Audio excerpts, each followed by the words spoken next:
This is the Median Mind with your host K.W.H. Dare to see the gray. This is episode 3, Infiltrators within the Truth Movement. It's something I've been wanting to cover for a long time here. So we're going to be covering about 4 people here. We're going to be covering Alex Jones, Elon Musk, Joe Rogan, and somebody personally that I used to a show I used to Michael Asarian, but and there is some problems with him, unfortunately. But the main person that I really has David Whitehead. We'll be talking about him towards the end, but he's kind of just like a minion infiltrator here. He doesn't have a big audience or anything, but he seems to be kind of drifting into that. So, actually for about 6 years. So yeah, first off, well, we're going to start with Alex Jones here. And yeah, I have a clip that I'm gonna show. Actually, it's a clip for basically the first 3 people, or I'm sorry, it would be Joe Rogan, Alex Jones, and well, Elon Musk. I don't know if anybody here has heard of Matthew North. Fortunately, he is not with us any longer. We're not sure if he got killed or something, but his information still lives on. Although they do a lot of times try to ban his videos. So if you do if you do find one of his clips, and I'll be mentioning one here too. Just make sure you make a physical copy of that, download it to your hard drive or your computer or something. So because it is something that they actively want to take down. Because he does expose all these these infiltrators that are acting like your friend, but they're really stabbing you in the back and they're actually helping the globalists do what they want to do. So first, I'm going to start. I'm going to start with that clip. We're just going to watch about 10 minutes of it, just to kind of summarize all 3 of them. I will be. It's a long video. It's like an hour and 40 minutes. So we're gonna eventually we'll be skipping forward to certain points that I want to make, so we'll go from there. So here we go. Here, just, uh, just take my video screen off here and share the screen here.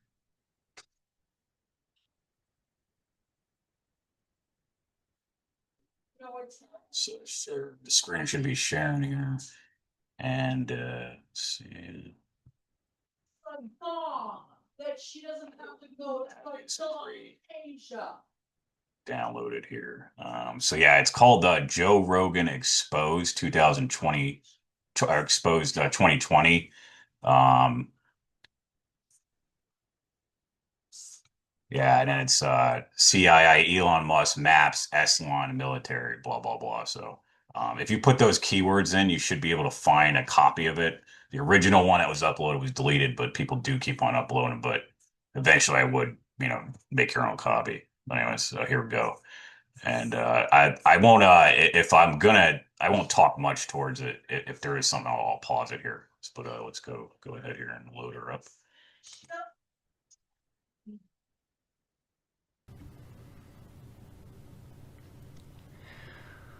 All right. So this is a presentation that I've wanted to do for about a year now. I'm glad I'm finally getting around to doing it.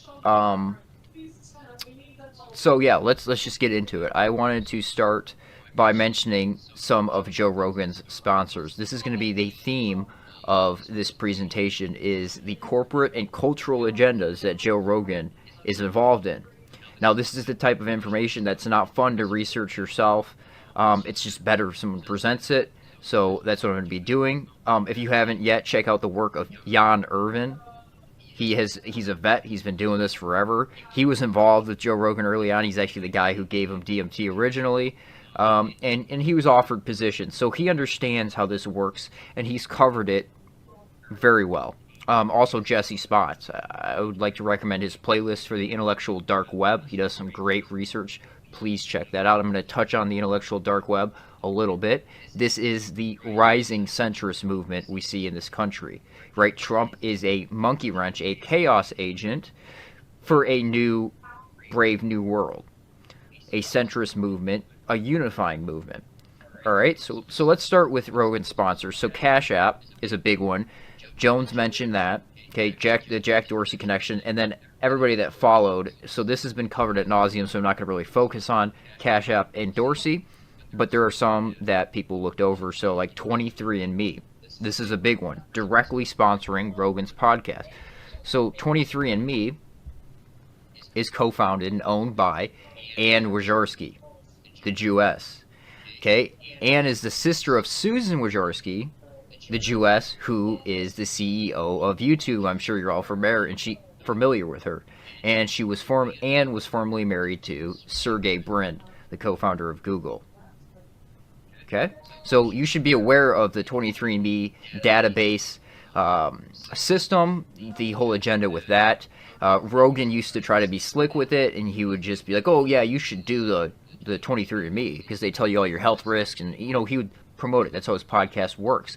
Every other sentence in his podcast is a corporate plug or a cultural plug, a cultural agenda or a corporate agenda. For example, he'll mention some pasta that he gets from Italy and acts like he just likes the product. No, he's getting paid to do that. That's how his podcast works. Okay, people need to understand that.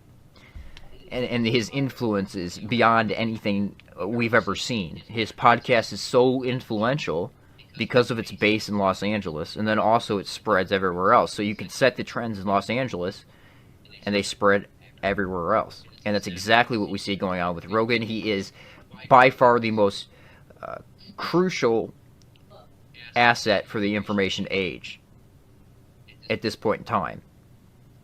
Okay, and Now then he's another talking person about who sits on the he's board talking and about is high Joe level in Rogan 23andMe is Esther now, Dyson. but Now I Joe want to Rogan and highlight Alex her Jones are actually connected, and because so they of her are involvement they're in the basically getting commercial the same funding, and privatized um, space, which is a funding. common theme we see Not running exactly, through but these they share Rogan some Jones funders, type and networks. that's mainly Elon Okay, Musk. so So as of he's so early first he's just gonna 2007, he Dyson talks about describes Joe Rogan, herself but then as he kind spending more and more of time on the private in the first 10 aviation minutes and he commercial also talked space about startups. Alex Jones here. So Also in continue. healthcare and genetics. Dyson is a founding member of Space Angels Network and is invested in XCOR Constellation Services, Zero G, Icon Aircraft Space Adventures, and Mars One. Now, Mars One is a well known scam.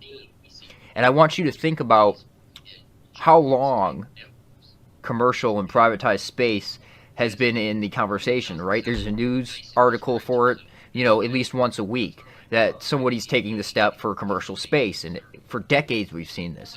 Richard Branson, et cetera, et cetera, Elon Musk. What do we see come out of it? Nothing, because it's a scam. Now, it would be easier for you to understand this if you understand the scam that NASA is. Now, if you're completely unaware of that or unfamiliar with that subject, email me, northmattheww@gmail.com, and I will send you proof and evidence that NASA is a scam, scamming $52 million a day from the laughing stock of the world, U.S. taxpayers.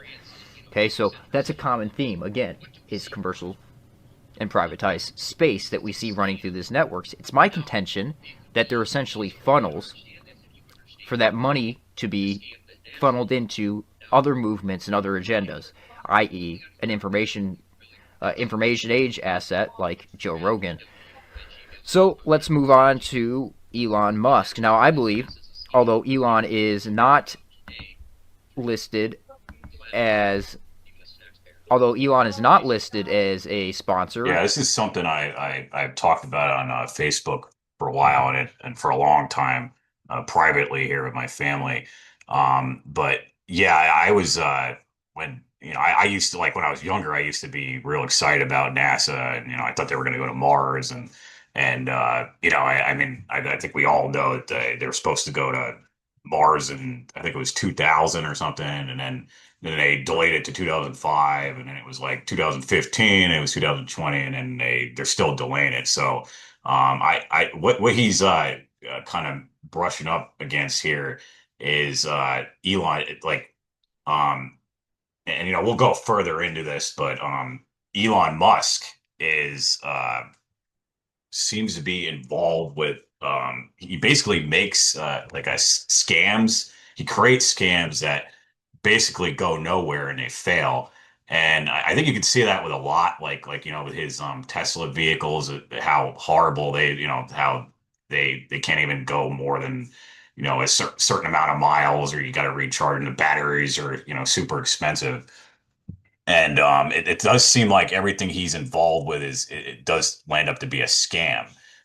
So that's what that's actually very interesting. And I actually, it even came across my head that, I mean, I'm sure a lot of this AI stuff is real, but who knows? Maybe some of it really doesn't work and they're just trying to sell it like it does. And then maybe a lot of the more advanced robotic stuff we might not ever see. It might just be a scam just to um just get people to fund it and all that, and think it's going to happen, and really they're just, maybe they're not even going to bother with that. They might just like kill us. Maybe it's just keeping us occupied. I'm not sure, but it is something definitely to think about. So I will continue this here. He is a sponsor, and here's why I think that. From Colorado. But I did just get a Tesla, so I'm supporting the podcast. Well, Okay, did you hear that?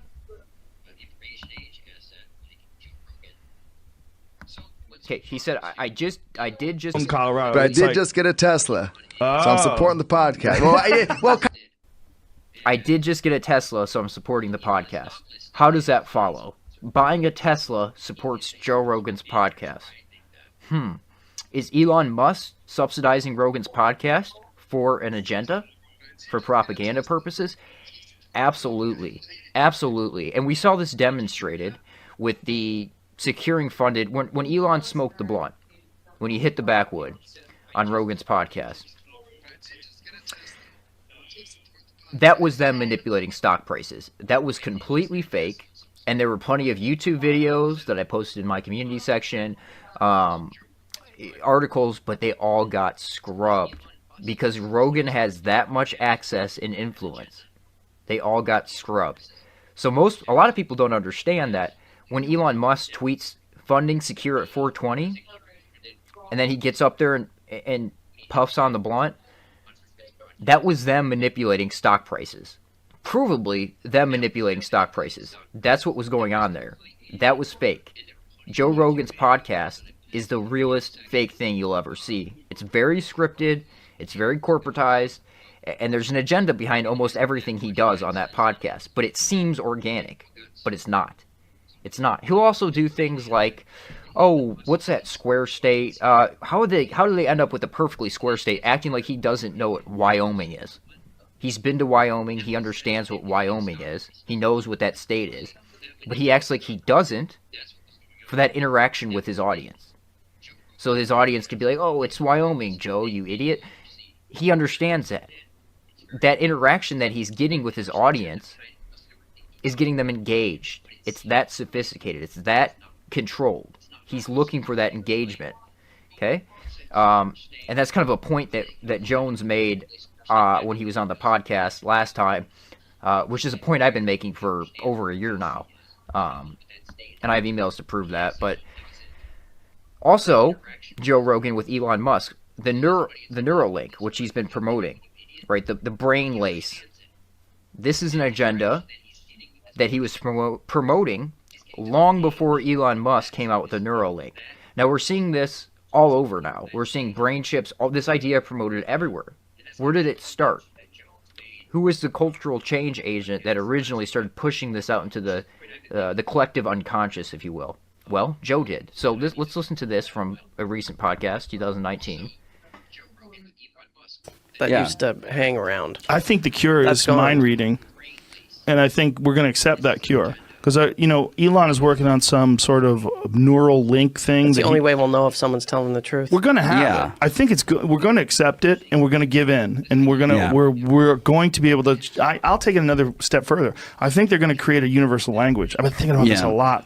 I think there's going to be a universal language that probably is augmented reality, some augmented reality language of shapes or some something, kind of symbolism that isn't, Symbols.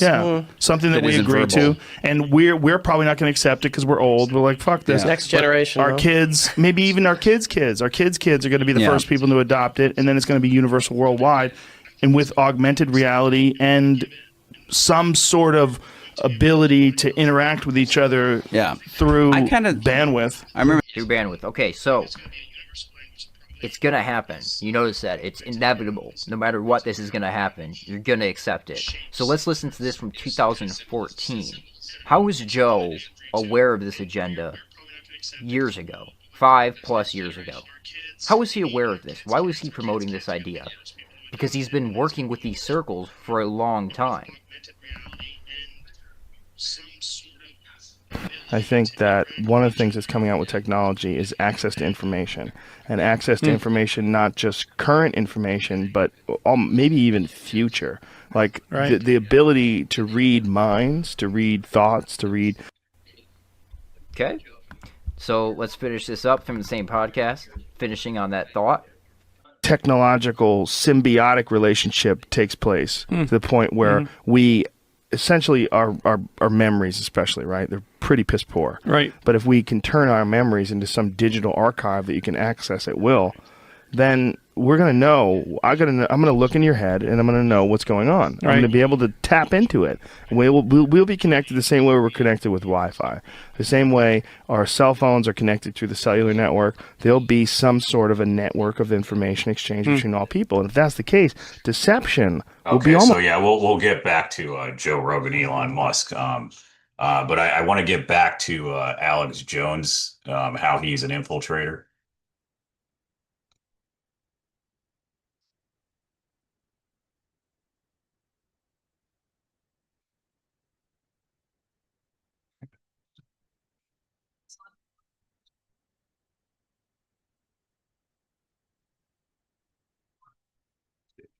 Okay, so yeah, I have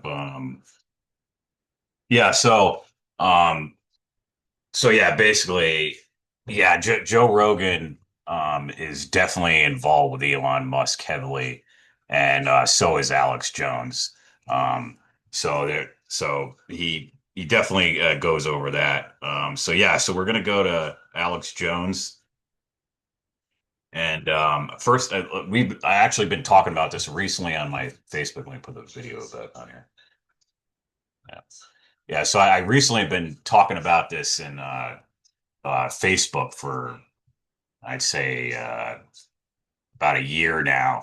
And there's a guy. He's a attorney. And his name is Win Young. I actually probably would like to get him on my show. I'd like to get him on my show sometime, actually. So that probably be a future interview with him, so he can explain this better here. Um, but yeah, he looked into the Alex Jones's Sandy Hook case that they were suing. The Sandy Hook families were suing him, and when he started digging in there, he found, just a basic summary here. He found that he didn't his lawyer didn't do like basic lawyer 101 stuff. He didn't have the case he didn't question federal jurisdiction, which would have had the case moved from state court to federal court. And then he said it would have been thrown out in federal court because it would have been a First Amendment. They would have protected under his First Amendment. But for some reason, Jones didn't bring it to federal court. He kept it in state court. So I'll let him explain that better. There's one thing on the internet here that he did that's more that we're gonna play 10 minutes of, and then there's another video I downloaded that I'll skip and show a good overview of it. So let's do that here. Let's see. Links.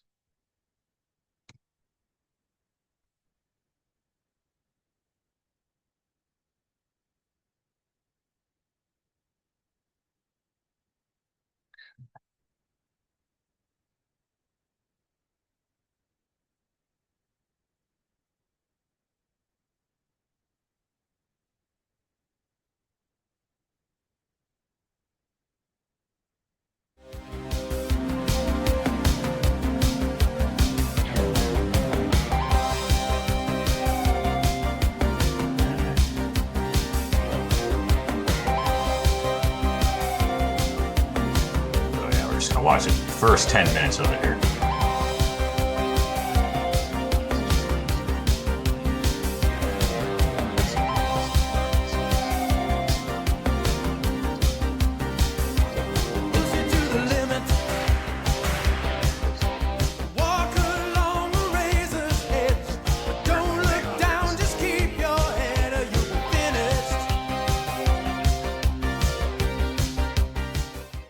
When you first came to me with this, we went through it, and then I said, wow, this would be great for me to put you in contact with Jim Fetzer, because I knew that Jim Fetzer had written the Sandy Hook stuff and that he was really into it.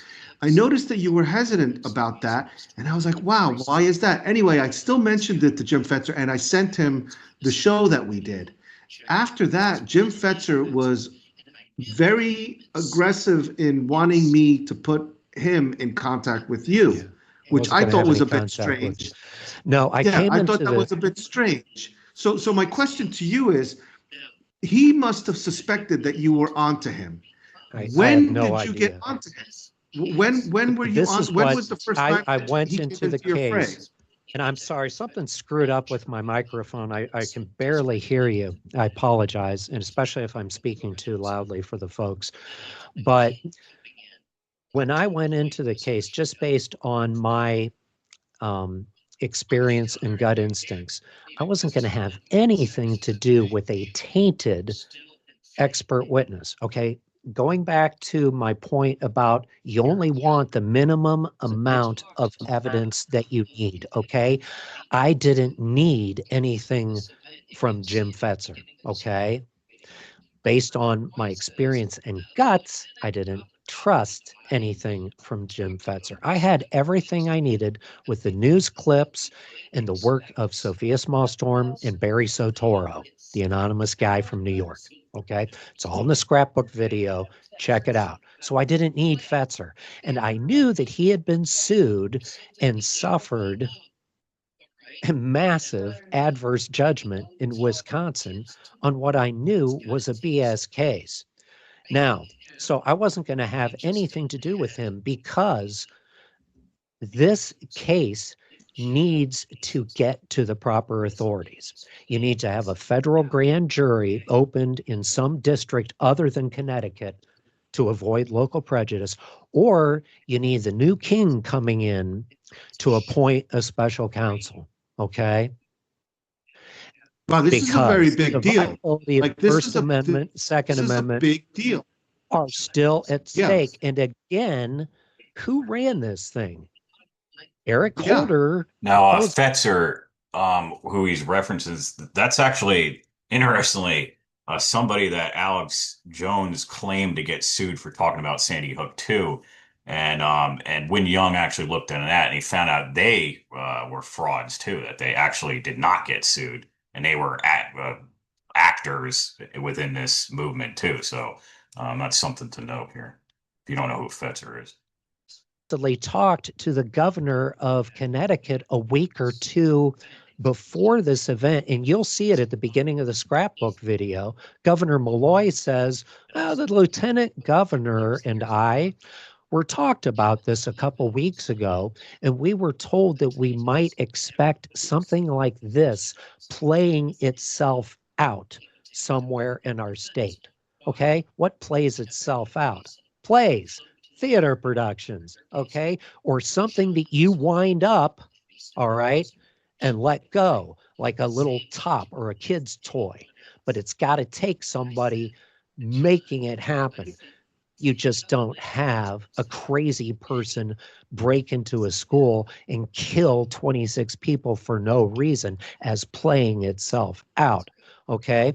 And so I did your interview, and then I did John B. Wells' interview.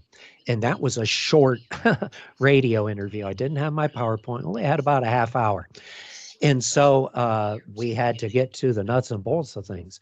And John asked me, he said, okay, Attorney Young, bottom line this for me in view of the fact that this event, this shooting event, was an obvious and easily provable hoax. And I said, okay, well, here's the bottom line. given that the event was a hoax. The plaintiffs never would have sued Alex Jones unless they knew he would take a dive on the defense. Why? Because any reasonable, competent attorney would have torn their case apart, shown them as frauds, and they'd be sitting in prison or worse. All right? The same logic applies to anyone else. And when I said it to John, I said the Sandy Hook plaintiffs wouldn't have sued anyone unless they knew he or she would take a dive on the defense. That minute, I knew it. I was like, Fetzer Halbig, of course. And what have they been doing as the slide with the cockroach D? This case is much bigger than me. Yeah, this guy's definitely got to watch his ass. So I hope he's keeping himself protected because, yeah, this is some next level stuff. I mean, um, once you start questioning the gatekeepers and get above them, then you're basically on autopilot and you see, I mean, even me, I was really disappointed. Um, Even with David Whitehead and Michael Sarin to learn that they also they were basically gatekeepers. So yeah, you go farther and farther up the knowledge ladder, you get to a point that you're it doesn't end at Alex Jones and David Whitehead. So just want to let you know on that one. We're even David Icke. So okay, we'll continue this here. His brother showed. They've been leading the Sandy Hook truth community around in a fog, in circles for years and getting nowhere. And it's time that things gotten shaken up. And it's time that a grand jury or a special prosecutor looks at all this. All of the people involved in bringing and throwing these cases. Again, I don't blame the courts. I'm blaming the defense. And certainly you have to wonder about the plaintiffs and their attorneys that would bring such actions. Wow, this is all putting things into perspective for me. So yeah, there's something that is deeper. And I also, like I said, I thought it was strange that Jim Fetzer really wanted to speak with you, even after I told him that you said, no thanks. I wasn't.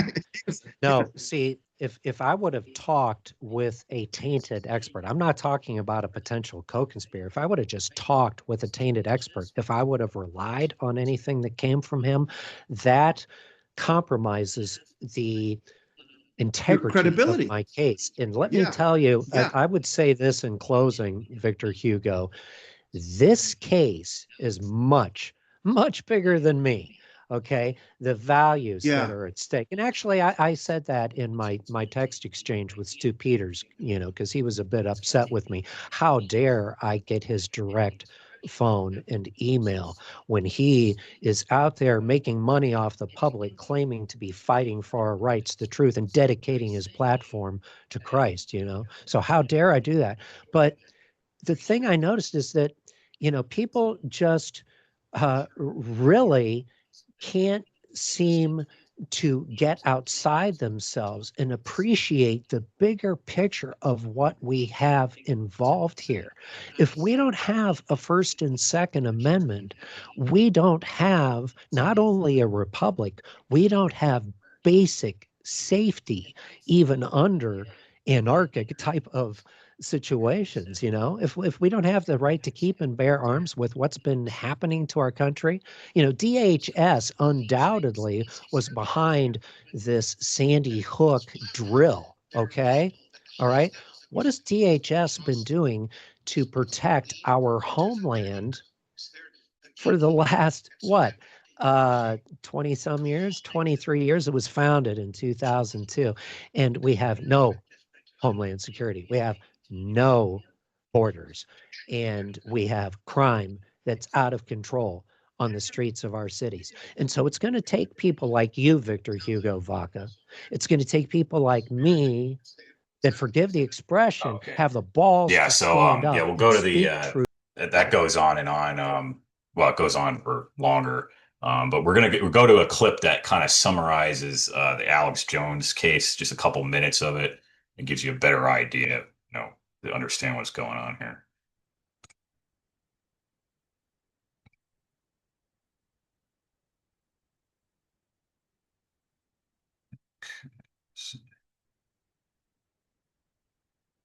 Yeah, here we go.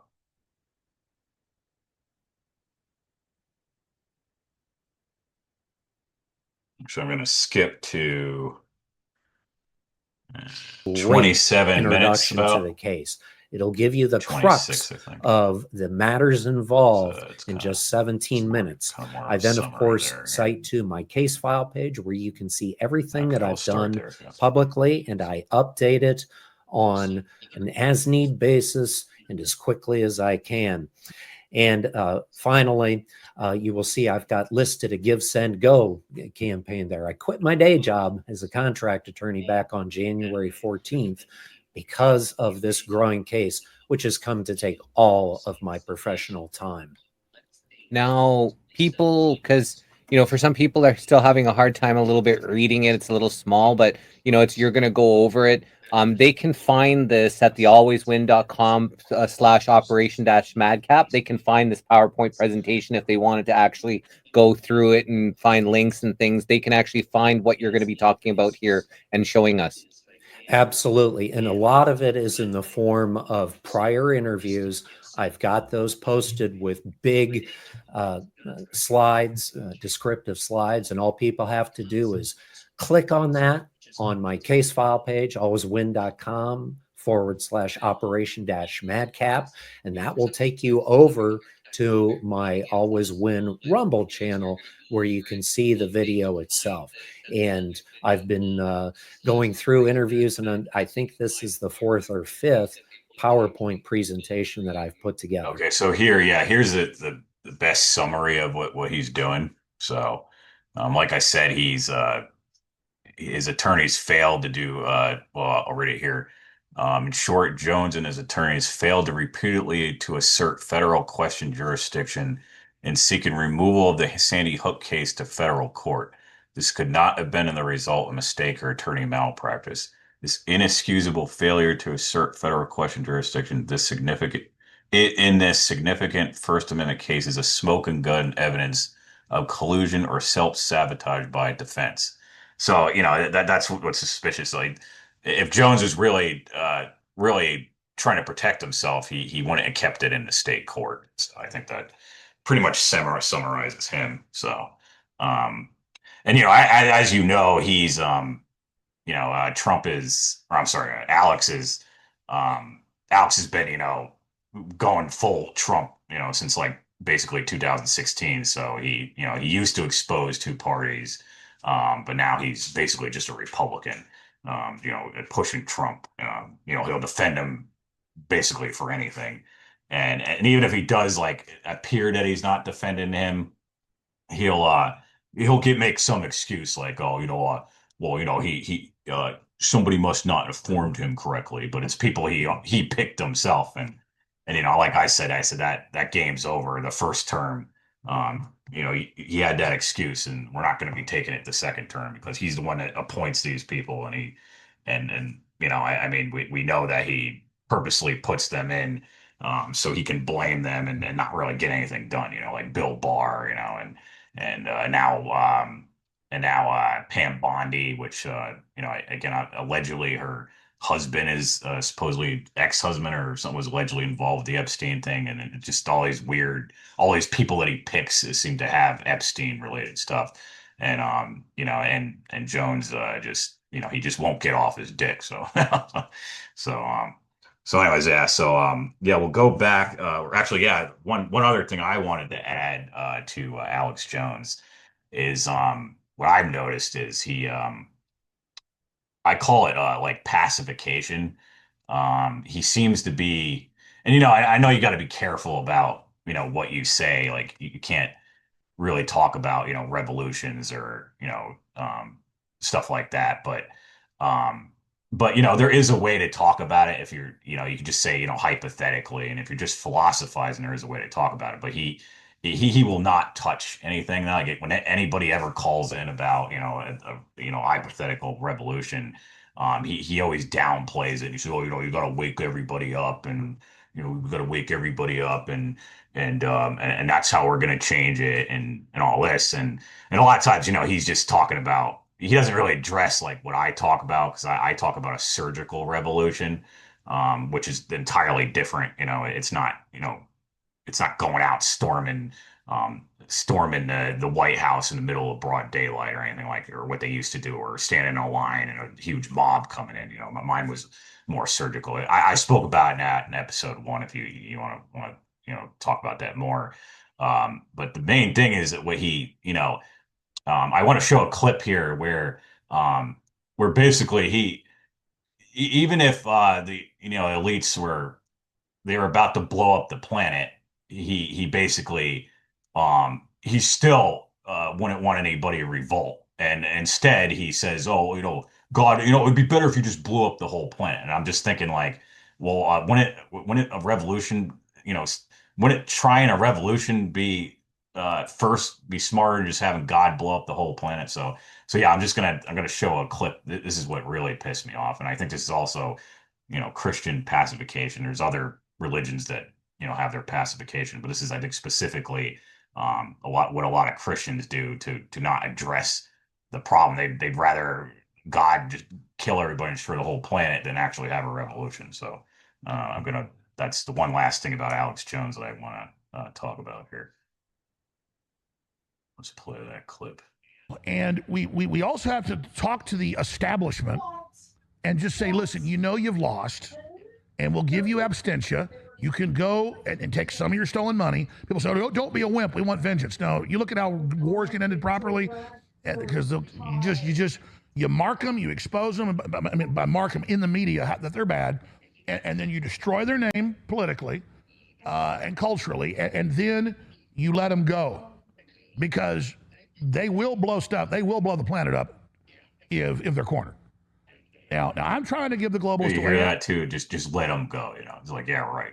Like all these things that these guys do, and you just want to let them loose off the chain. I don't think so. So yeah,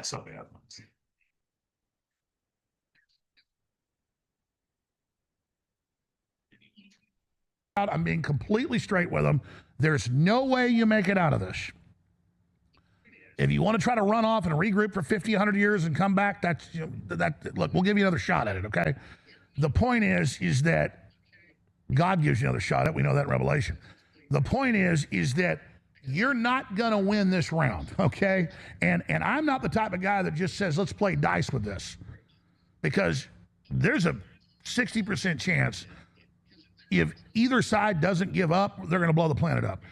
But we might as well just blow up the planet then, because if they're in control, it's pure Satanism. We don't want to have that hypothetical surgical revolution instead. God gives you another shot at it. We know that in Revelation. The point is let God that blow it up. You're not going to win this round, okay? And I'm not the type of guy that just says, let's play dice with this, because there's a kill the animals, kill the kids, kill everybody.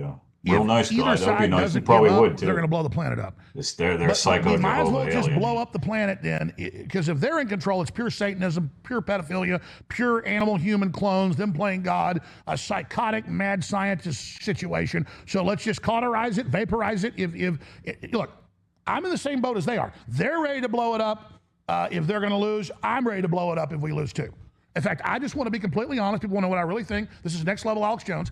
I think instead of them getting full satanic control of the planet and doing this and turning us into lab rats, that's his solution. So that's basically his solution. He just wants you to he just wants you to wake people up, which we know in history is only usually 3% of the people wake up to do anything, and then so I think it's really a pacification thing. And then the God thing, like that's what a lot of people go to. It's like, well, every time I mentioned to him, I said, well, obviously the Trump thing failed, and, two parties are still in, and what are we going to do? We can't just vote him out. And I said, we need a hypothetical, surgical revolution. He's like, well, I don't want to do that.